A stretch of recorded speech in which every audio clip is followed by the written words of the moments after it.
Ba, artefaktua? Artefaktua, hori da, beste mundu batetik etorretako artefaktua. Azala ederra.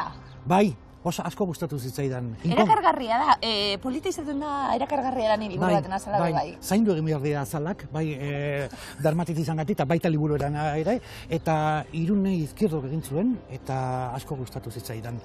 Bueno, kuadroa ezaguna. Bai, kuadroa klasiko bat da, ezta? Eta inkongruentzia, inkongruentzia bat, klasiko honi artefaktu bat sartzea. Hori da, hor argi usteko, liburua nondik nora dijoan.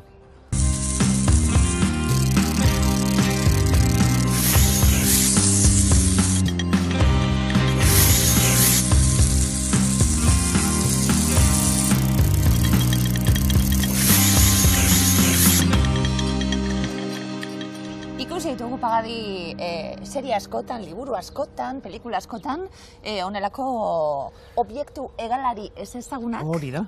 Baina, Estatu Batuetan, erortzen ziren beti? Beti, ohituta gaude, bai, zuk esan duzun bezala, bai filmetan, bai literaturan, beti, edo Inglaterran, edo Estatu Batuetan lur hartzen dute, ezta? Eta nik pentsatu honen zergatik ez Euskal Herrian. Zergatik ez, hementxe inguruko zelai batean, edo zein herri izan daiteke, ezta?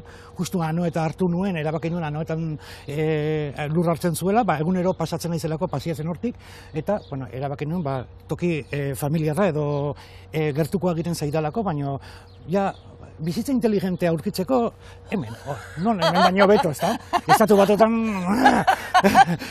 zuk esango diazu, hoixe, artefaktua hementxe Euskal Herrian. Eta Anoetako Soreta baserriaren aurrien, eta, bueno, baserritarrek ikusiko dute, lehenengo aldiz, eta, bueno, Euskal gizartean, bueno, arrabotsa noski sortuko da. Pixka bat fokuan egin jarri, pixkat gure gizartean, ez da? Aitzakia da guri buruz hitz egiteko, artefaktu hau, edo oe hau, objektu hegalari ez ezagun hau, pixka bat zitzaidan interesatzen, inbazio partetik edo ohituta gauden gauzoitatik partitzea, baizik eta fokua jartzea pixka bat gugan. Zer gertatuko litzateke horrelako gauza bat gure ingurura etorriko balitz. Eta pixka pandemian oinarrituta eta horrelako emergentzietan oinarrituta, abia puntu bezala hori hartu eta hortxe garatu dut gaia. Pagadi, lehenengo liburua. Lehenengo liburua. Asko idatzi zu. Bai, gehiagi gauzunerako. Asko idatzi zuen eta urtietan, gainera batera lan egiteko aukera izan dugu, eta egunero gidoiak idazten bai. Liburu orain. Liburu orain, bai. Beste ritmo bada, asko zen lasaiagoa, eta, egia esan pixkan nahi nun diferentzia hori ez da, desberdintasun hori bai telebista edo irratetik egunero idazten dela, ez dela inbeste gainbegiratzen da, baina ez inbeste, eta izan da prozesu lasaiago bat, etxean idazten lasai kafetxo batekin, hilabeteak eta hilabeteak, baina azkenean zeo zerratera da, ez da. Entzun, zer rakasta, posik? Ja, beldurtutan nago. Bueno, hirugarren edizioa salduenen artien liburu oraindik be. Beldurtutan nago pixka bat, ez dakit zer eragin dezaken honek, edo jendeak ez dakit umorea bertuen, edo jendeak ez dakit errez irakurri duen, edo ez dakit, zein den arrakastaren giltza, norbaitek kontatzen didan, eta artefaktuan pixka bat argitzen dudan liburu honen misterioa. Posik zeu? Oso posik, zergatik azkenean esatezu, ume bat bezala da, esatezu, ai, me lo como, esatezu, bueno, egia esan, harritutan nago, ez nuen pentsatzen, liburu bat idatzeko nuenik, eta are gutxiago horrako arrakasta izango zuenik. Hoi da. Bisita liburuz, gaur? Bisita, zu bisitan etorri zara, eta hemen txe, artefaktuan gaude bisita eginez. Bai, justu soro erdian, ziup, zehose azaldu da. Antxe dao, ikusi nahi bazu. Zerutik, fiu, jaitsi da, oindala ordu erdi. Apato zarra. Jesukriston argikin ta isil-isilik gehatu da. Azaltzen saiatu da Antonio, onomatopeia eta guzti.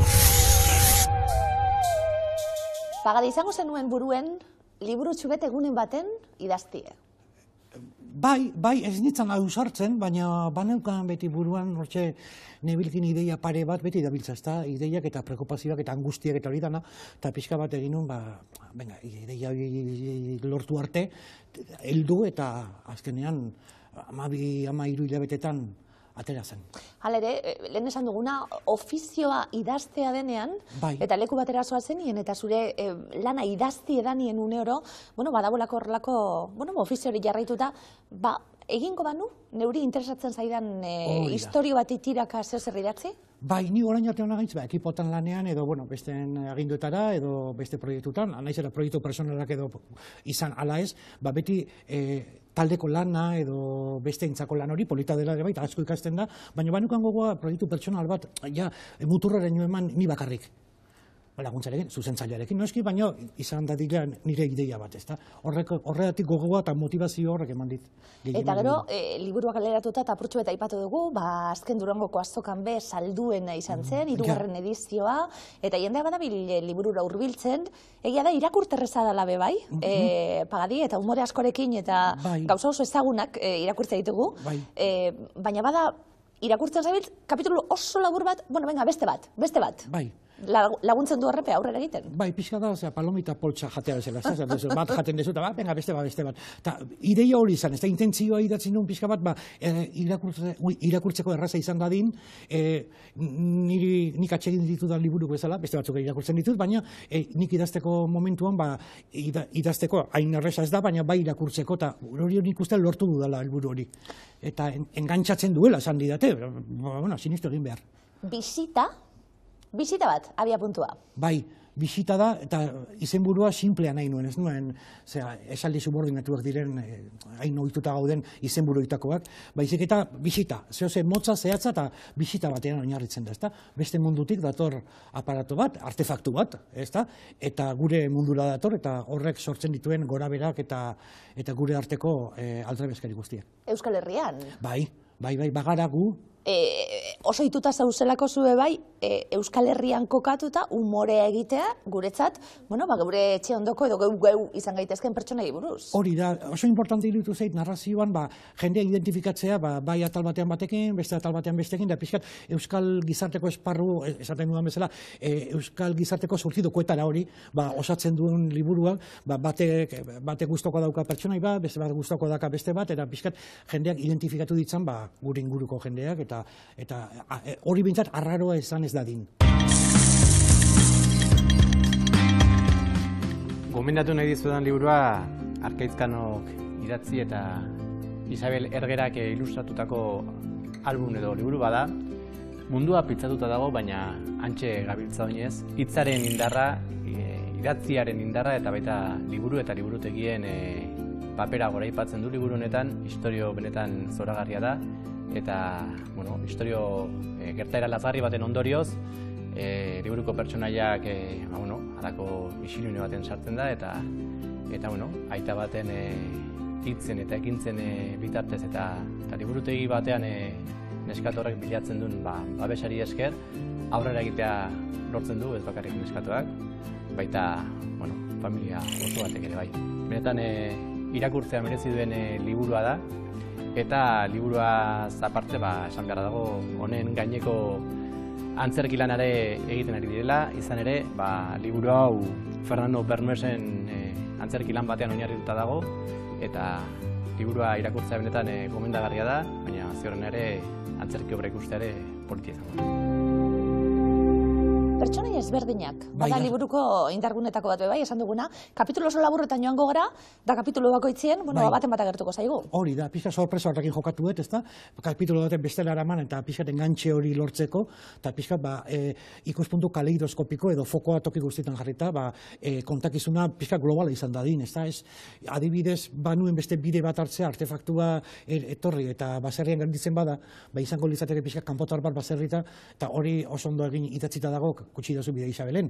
Baina nik nahi nuen pixka bat, Godzilla pelikuletan edo narrazio amerikarretan izaten den ikuspuntu hori Max Brooksek Gerra Mundial Z-tan jorratzen duena eta pixka bat ikuspuntu orokor hori. Baserritarrak. Bai.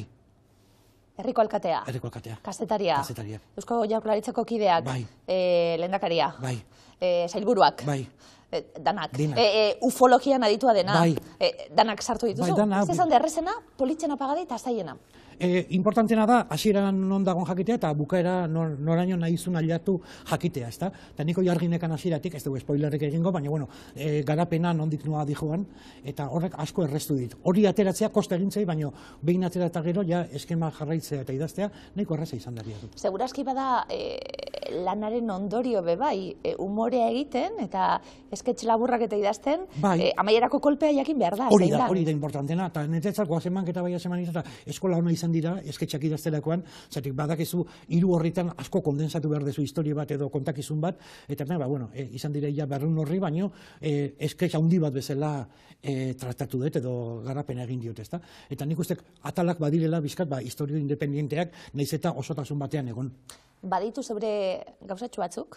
Gehiegi. Izkeran eta azten dienin eta, narratzaile hori aria dana, pertsonaia guztien artien, narratzaile oro jakile hori, oso serioa, baina badauka, humoretik be badauka. Pixka badaka, ni naizen bezala, ikusten da, bate baino gehiago esan dit. Narratzaile zeuzera. Nire hotxa entzuten duela, ezta? Pixka tortxe harrapala da, kontatzen nolakoa den hegazkin bat, nolakoa den baserritarren ohitura bat, eta nolakoa da. Azken finean ere bizitza da, ezta? Bai etnografia, bai historia, bai eguneroko geopolitikak eta inventuak eta gauza guzti horiek, eta bai zientzia fikzioa eta ufologia eta gauza guzti horiek. Danak sartu ditut hortxe, koktelela horretan. Etnografia eta ufologia. Bai. Oso lotuta joan daitezkela ematen du, holan erantzun da, baina ez, baina badu, horretatik bai. Politika, bestak beste, politikariak agertuko direlako? Bai, politikari asko dago, eta nahi nuen pixka bat ere, sekula ez dut humore politiko horrela jorratu, edo politikariak sekula ez dira izan protagonista nire historietan, baina hemen nahi nintuen sartu, guk daukagun ikuspuntuarekin, bai lehendakaria eta zailburuak, eta baita beste alderritakoak, eta hori dena. Eta haiek nola ze osotasun eskaintzen diguten, ezta? Batzutan dela telita, esaten den bezala. Gero kritika baipatu dalako, esatiratu humore beltzetik asko dau, hori badaukazu zeupe bai.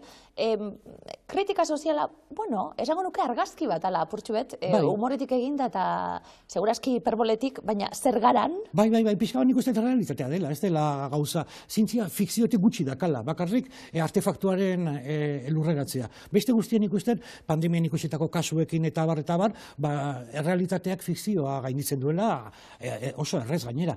Eta pixka bat, egin behar izan ditu, klabijak sartu, eta esan, alare, nahiko, hau, bate baino gehiago esan dit, hau gertatu daiteke. Eta horren belurra eman dit egia esan. Foster Wallace, Broma infinitua. Egia da azken liburua irakurrietena, orain dela urte batzuk Borges irakurrien nuenean ja aldatu zidan asko literaturarekiko ikuspegia. Esango dut, Virginia Woolfen olatuak, The Waves. Virginia Woolfen liburu guztiak dira oso poetikoak, nahiz eta narratiba idatzi zuen batez ere, baina liburu hori berezik iruditzen zait poetikoa. Mentura dugun artean, Lertxundiren, Angel Lertxundirena. Zoragarria delako eta besterik gabe irakurtzeko plazerra, hor dago. Oso gustora irakurri noen eta oso gustora hartzen dut edozein egunetan, eta pare bat paragrafo zoragarria da. Orain urte batzuk, bigarren eskuko liburuen dendatxo batean nenbilela, nire ezagun baten sinadura ikusi nuen liburu baten kortesiazko horri zurian. Interesaturik, horri pasa hasi nintzen. Liburua erosi nuen. Liburuaren beraren interesagatik baino, adiskidearen apuntetxoekiko jakin minez. Zientzia fikziotik badaukalako, aurreratzen goaz, eta purtsu eta, liburuen agertzen den gauza garrantzitsuenetako bat da, itzalaldi teknologiko bat izango bagenu, adibidez? Bai, ze kusu gainera, ointxe pandemia aipatu dizut, eta pandemian gertatu zen, denok etxean gelditu ginela, munduaren azkena zetorren, baina bagenuen internet. Zer gertatuko litzateke, etxean gertatuko bagina, baina internet gabe. Baina imaginatu, pandemianen ze gauza komiko izan zen, naiz eta tragikoa izan, bere alde komikoa bazuen, eta munduaren azkena edo hemen apokalipsia zetorren bitartean, jendeak zer egiten zuen. Otoitz aldegin ez, etxean gelditu labeari begira ea bizkotxoa azten zen edo ez.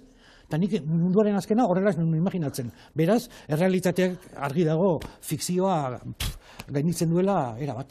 Bueno, etxien geratzen gara, interneta daukagulako. Hori da. Internet ez paganu izango, kalera aterako ginen, erromerian agian. Erromerian agian, edo baita ere plazetan, eta pixka bat, oinarritunez, 11 hemen da gertatutako bazta, pixka bat jendea ateratzen zela, zirkuloak, eta gitarra jo, eta hori dena, eta horrek nora eramaten duen gizarte.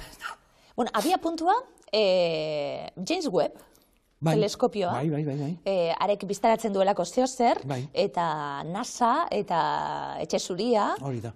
Gogoz geratu zara kapitulo gehiago egiteko hortik. Bai, baina nahi nuen pixka foku hemen jarri, asko gustatzen zait Amerikar pixkat globalizazio literario hori, ez da? Hasi Etxe Zurian edo James Webb espazio ilunean, eta anoetako baserri batean amaitzea. Pixkat, nola elkartu egiten dena, ez da? Baina, hola gustatu zait pixka bat idaztea Amerikarri buruz, han egon ginen, han ideian izan nuen, eta nola funtzionatzen dituen, investigatu nituen, aztertu nituen, beraien protokoloak, WOW seinalea, James Webb teleskopia handi horrek nola funtzionatzen duen, eta hori dena. Eta, bueno, esan daiteke, realitatean oinarritua dagoen fikzioa dela. Lekua be, ikusi zenuen, eta elkarrizketa batzutan esan duzu, Herri Txiki Infernu handi, 10. urte hurrena, eta estatu batuetatik eta ibilita, eta, zer gertatu zenan, joan zineten oso gustoko zenuen leku batera. Hori da, Las Vegasen... Abia puntu hori da liburuarena? Bai, pixka bat antxe ideia izan nuen, zirriborroan etxe etorri zitzaidan, ez da? Pixka Las Vegasen egon ginen elkarrizketa batzuk egiten, eta Kaliforniako bidean, banekien area 51 misteriotsu eta famatu hori antzegoela, eta laneko kristoren turra eman nien, esan ez, goazen area 51 ikustera, goazen 51 eremua ikustera, eta 200 kilometro kotxe egin ondoren, antxe aliatu ginen baila hartara, no trespassing, military zone, eta esan, egon naiz, 51 eremuan, ja ilusioa egin, jendeak nahi du, ez dakit, Lourdesera jun, edo Hollywoodera jun, banik ez, nik arean nahi nuen. Etan? Gero bueltan? Bai, esan nun, pixka bat burua hola pixka bat astindu, eta esan nun, hemen gauza batzu daude, eta nire ikusen genitu, eta esan nun, zergatik hau ez eraman Euskal Herrira, eta Euskaldun batzuk onera ez ekarri. Batzu Las Vegasen daude, beste batzuk Idajon, eta zergatik ez, 51 eremuan Euskaldun batzuk, eta artefaktu bat Euskal Herrira eraman. Eta Euskaldunentzat idatzitako liburu egin, bada, zure humorearen dinot, fokua be jartzen duzu, Euskal Telebistan ikusten zaitugu, Euskarazko katien ikusten zaitugu, pagadi, eta portxuet idazten zu, geuri buruz be bai, gaur egun, baina esan duguna, portxuet, oituretatik eta kostumbrismotik azalak bakarrik liburuak ez dauka, zeur humoriek be bai, zer interesatzen zaizu, dinot, humoretik, historioetatik, zergaiti da baliogarria? Pixka, beti interesatu zaizkit, gaina Herri Txiki Infernu duen tokatu zait, herritako ohitura mila, lurralde guztietako ohiturak eta ezagutzea, eta beti txikitan irakurtzen dituen Barandiranen liburuak, edo baita ere Azkoerenak, eta horrelako gauza, bai Sorgina, bai Deabruak eta gauza guzti horiek, eta pixka bat, imaginario guzti hortatik, eraman nahi izan dut, pixka bat, fikzio batera, eta hori humoreakin jorratu, noski.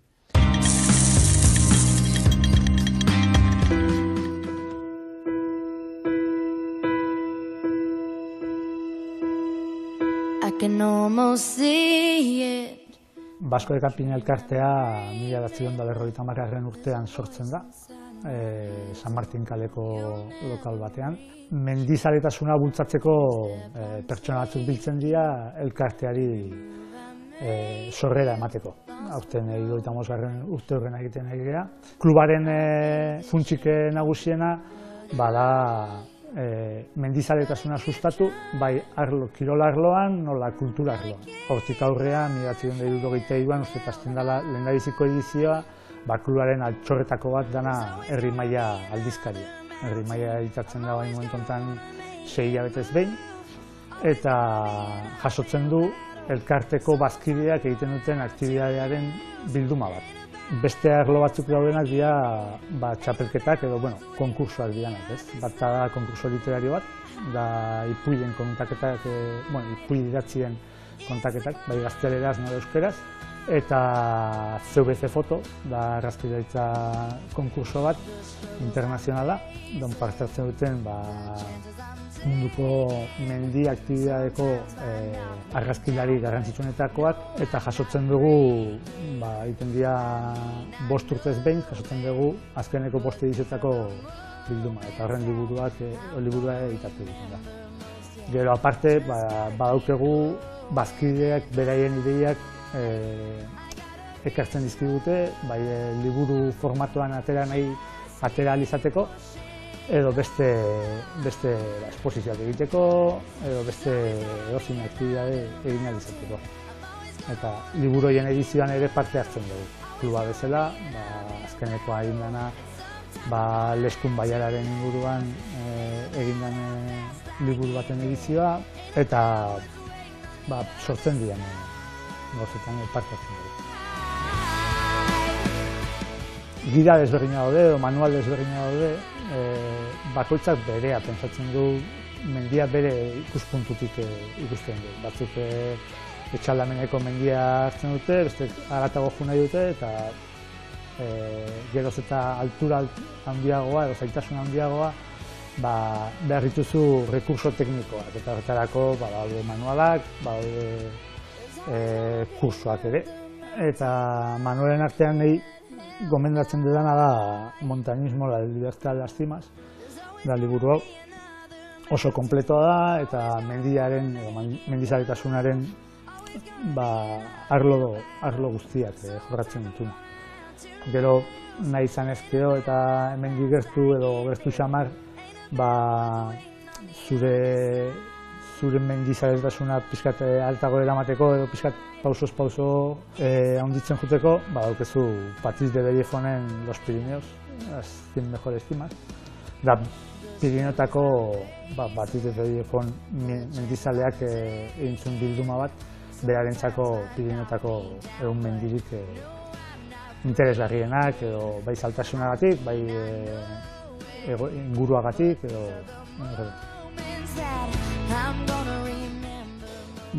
literatura arloan asko idatzi izan da mendiaren inguruan, batez ere bai mendi altuak egin izatean, edo zerbait urruti edo ikusten zanen horrekiko miresmenaren inguruan, ezta? Baina, nik gomendako nuke Los Conquistadores de Unity, Lionel Terraien liburua. Lionel Terrai da mendizale bat, alpinista, bera 20. hamarkadan jaio zen, eta biz izan zuen, esaten dena alpinismoaren garairik bereziena. Eta oso berezia da, nahi bintzat asko gustatzen zen. Eta 8.000koen inguruan beste liburu bat da Reinhold Messnerren Solo. Reinhold Messner zan kuzkarekin batea 8.000koen ibilbide horretan, edo 8.000ko 14ak lehendabizi egiteko zegoen alpinistaren inguruan, zegoen mendizalea, eta bera izan zan lortuzuna lehendabizikoa egiten. Eta Solo, berez nangapar batea bera bakarrik egin zuen igoera bat da. Igoera hori izan zen berezia, zeren bera lehenago saiakera batean anaia galduzun mendian, eta berari asko leporatu zioten bere errua balitz bezala anaia galdu izanan, eta bera bueltatu zen mendia bakarrik egitea, eta nahi oso interesgarri egiten. Eta gero bukatzeko azken referentzi bat da, zen klubeko bazkidea da. Aritz Monrealen tesi liburua mendi literaturaren inguruan da, eta norbaitek sakondu nahi baldin badu gehiago mendi literaturaren inguruan, alde hau dauke bertan. Eskalada da mendizaletasunaren arlo bat, ezta? Zailtasuna areagotu danean, mendian edo mendi bilbidea egiterako orduan, eskalada sartzen da. Eskalada mota ezberdinak daude. Nik ontzekarri etena da Euskal Herria, da Euskal Herrian dauden eskalada eskolen bilduma bat, baina, jasotzen du Nafarroa iparraldea eta hiru probintzitan dauden eskola ezberdinen zailtasuna.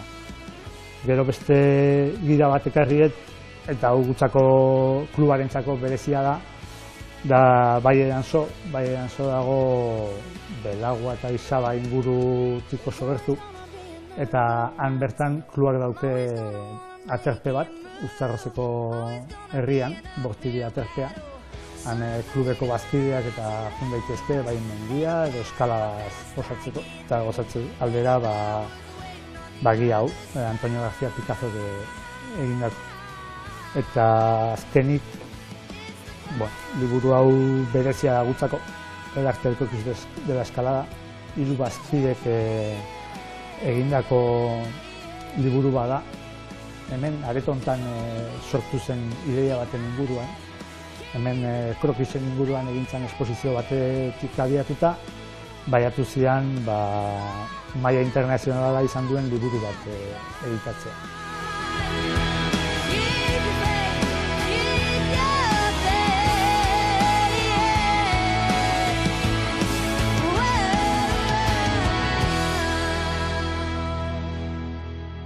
Irakurle taldeak egiten zabiltz, Bai.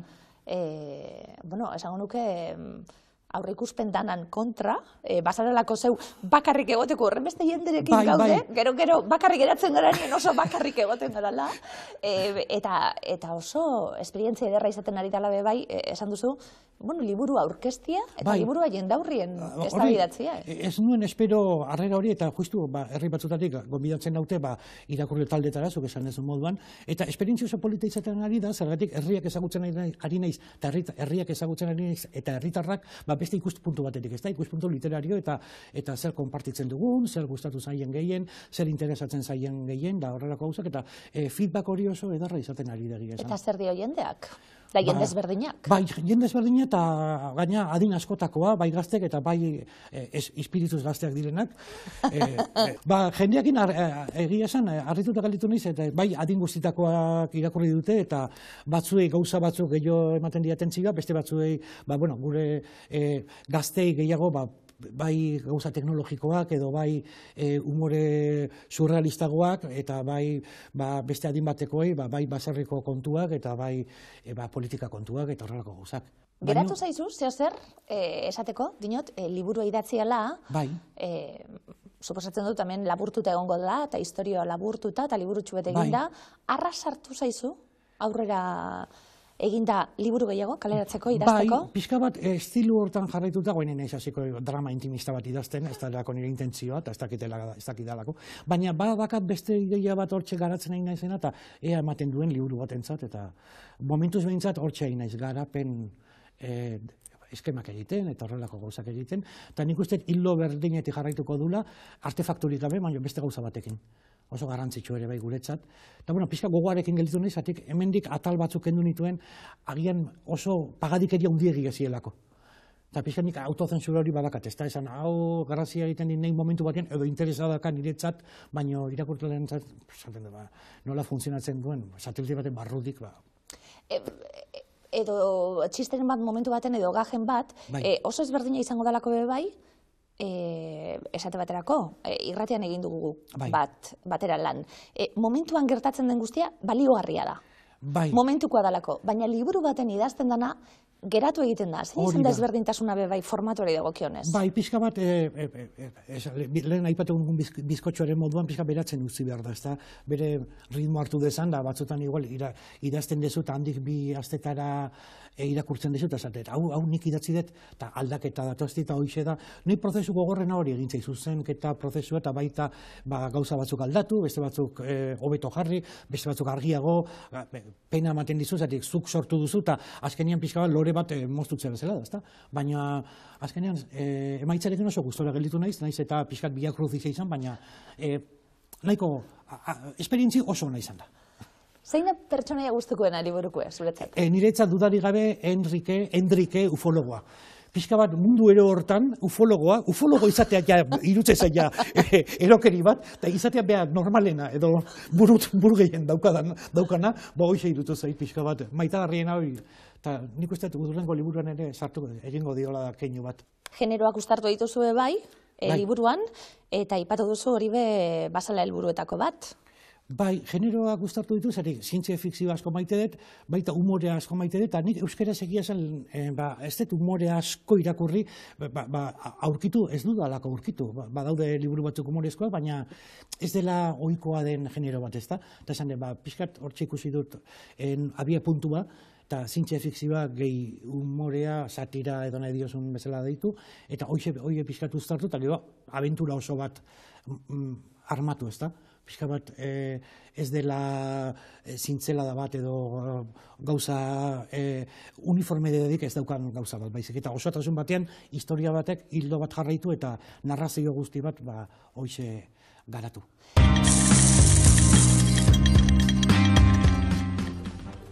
Liburu hau Roald Dahl idatzi du. Roald Dahl eleberrile, poeta, ipuin kontalari eta gidoilari britainiar bat izan zen. Gainera, Roald Dahl liburu famatu asko egin ditu. Besteak beste Matilda, James eta Melokotoi erraldoia, Sorginak, baina gaurkoan Charlie eta txokolate lantegiari buruz hitz egingo dizuek. Wonka jaunak 5 urrezko txartel ezkutatu ditu bere txokolate barretan zehar, eta txartel hauek aurkitzeko zortea dutenek Wonkaren txokolate lantegi miresgarria bisitatzeko aukera izango dute. Charlie gogo izugarriak ditu txokolate lantegira bisitatzeko, baina familiek ez duenez diru nahiko hori txokolatea erosteko, ezingo du lantegia bisitatu. Bere urtebetez eguna iristen da eta aitonak txampon bat oparitzen dio txokolatea erosteko. Charlie pozpozik txokolatea erosten du eta zabaltzerakoan, sorpresa! Txartel bat aurkitzen du. Hortik aurrera bere bizitza guztiz aldatuko da eta abentura ugari hasiko dira. Liburu irakurtzen oso ondo pasatut, izugarri, divertigarria, entretenigarria eta erakargarria delako. Gainera, historia gustatu bazaizu pelikula ikustera joan zaitezke. Bera, badakizu, liburutegira joan zaitez eta irakurri. Asko irakurtzen duen batentzat, eta badakasua, oso irakurle zara umetarik. Bai, egia esan nola, kirola tzaidan sekula interesatuta, alergikoa nintzen, denbora asko irakurtzen eman dut, eta orduan esan nituen hainbeste bideokonsola eta eskerrak, ez zaizkitu gauza gehiagi ez ditu guztoko gauza bie, baina beti liburu tartzen ibili naiz, bai txikitan Fernando Amezketarra, Stevenson, Sherlock Holmes eta Julio Verne eta gauza guzti. Asko irakurri duen batentzat, suposatzen dut, zeure buruarekiko langabe oso goian dauela. Iruditzen zaidalako asko irakurtzen zuenin badakizu zer gustatzen zaizun, zerrez... Nei errespetu ematen zidan idazteak, esaten du, jo, nire hasiko nizan, liburu interesgarri bat edo jendeari interesa piztuko dion gauza bat, ez dakit kapasa nahi zen egiteko. Ez dakit gai nahi zen gauza hori egiteko. Baina, bueno, azkenean hasi eta aurreneko gauza argi neukan buruan nik irakurriko nukeen liburu bat idaztera noa. Pentsatzen dut hori pixkat klitxe badela, edo ez dakit idazle guztiak berdin pentsatzen duten, baina argi neukan hori. Ez nukeen irakurriko interes gutxi sortzen diran gai batetaz, ez da sekula ezer idatziko, zatik nabalitzen da. Argi notatzen da, baina lehenengoa gauza esan nun, nik erosiko nuken liburu bat idatziko nuke. Jendea presente izan duzu, irakurlea presente izan duzu. Bai, noski, nire irakurlea bat daude batzuk beraien zati idazten dutena, eta oso ondo irutzen ze, baina nire oso enpresaria nahi sortako, entrepreneur esaten den bezala gaur egun, eta beti publikoa, ez dakiten telebistatik natorrelako edo beti publikoaren lan egin dudalako, publikoa beti oso argi izaten dut idaztelakoan.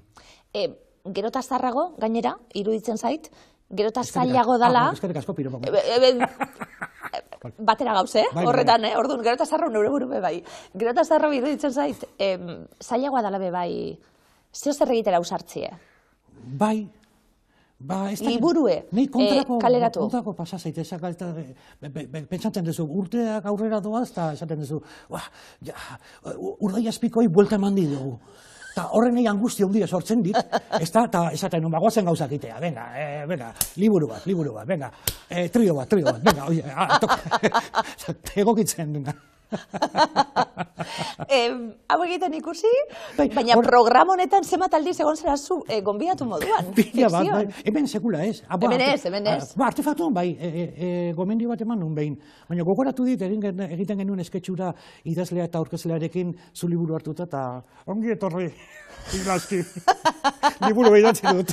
Iritsi da momentua, zirkulua izten du. Zirkulua izten da, ez da, pixka bat, ez da, Simpson darrak bezala, ez da, pixka bat etorkizuna iragartzen dutela, guazemakek ere etorkizuna iragarri zuen. Guk entzun da, eta ezagutzen zaitugu, eta hemen lankidea zinguratuta zauzue bai, ez da harritzekoa esan zegutenien, Mikel Pagadik liburu bet kaleratu dau. Badakigu nolako bazaren, eta bueno, ez da harritzeko, eta gaine irakurri nahia, irakurtzen dugu, eta zeuretik asko daube bai.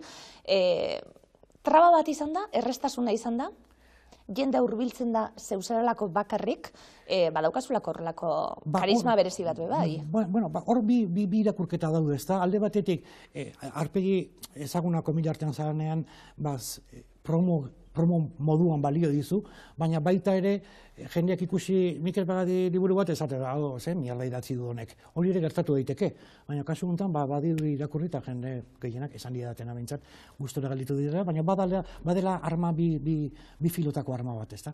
Ezaguna izatea edo telebistan agertze horrek laguntzen du, baina baita ere kontra joka dezake. Eta esan dugu, ja behin lehenengoak kaleratuta, hemendik aurrera liburuak datozela idazle moduen jarraitzeko asmoa. Espero dut baietz eta buruak ematea, baina, bueno, egurra ikudituko dut, esaten bezala, eta ilusioak behintzat ibilbide berri hau jarraitu eta ea zer datorkigun. Hemen ondo gaude, refugio hontan, hemen ondo gaude.